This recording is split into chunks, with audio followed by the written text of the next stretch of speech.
एक काली बिल्ली थी जिसका रंग बहुत गहरा काला था। बाकी सारी बिल्लियां उसका मजाक उड़ाती थीं। रास्ते में जो भी उसे देखता वह भी उसका मजाक बनाता। वह बिल्ली जब कभी खुद को कांच में देखती तो परेशान हो जाती। उसकी उदासी देखकर उसकी मां ने उसे दिलासा दिया। एक दिन कुछ लड़कियां यूं आईं और उनमें से एक ने उस पर काला रंग डाल दिया। वह डर गई और तेजी से घर की ओर दौड़ पड़ी। घर जाकर उसने सफेद पाउडर से अपने आप को गोरा बनाने की कोशिश की, लेकिन पाउडर की वजह से उसका चेहरा अजीब लगने लगा। जब वही शरारती लड़कियां फिर से आईं तो उन्होंने उसके ऊपर सफेद रंग डाल दिया।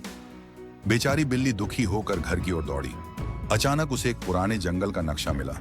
उसने देखा कि जंगल में एक जादुई तालाब है। वह हिम्मत जुटाकर जंगल की ओर निकल पड़ी। रात के समय वह आखिरकार उस जादुई तालाब तक पहुंच गई। उसने तालाब में एक डुबकी लगाई। जैसे ही वह पानी से बाहर निकली, उसका रंग बदल चुका था। अब वह बेहद सुंदर लग रही थी। जब वह घर लौटी तो सब बिल्लियां उसकी सुंदरता देखकर हैरान रह गईं। उन्होंने उससे इस बदलाव का रहस्य पूछा। उस बिल्ली ने उन्हें जादुई तालाब के बारे में बता दिया। सभी बिल्लियां दौड़ते हुए उस तालाब की ओर गईं, लेकिन उस तालाब में अब जादू खत्म हो चुका था और पानी में काला रंग घुल गया था। जैसे ही बिल्लियां तालाब में कूदी, वे सब काली हो गईं। अब सबकी शक्ल एक जैसी हो गई थी।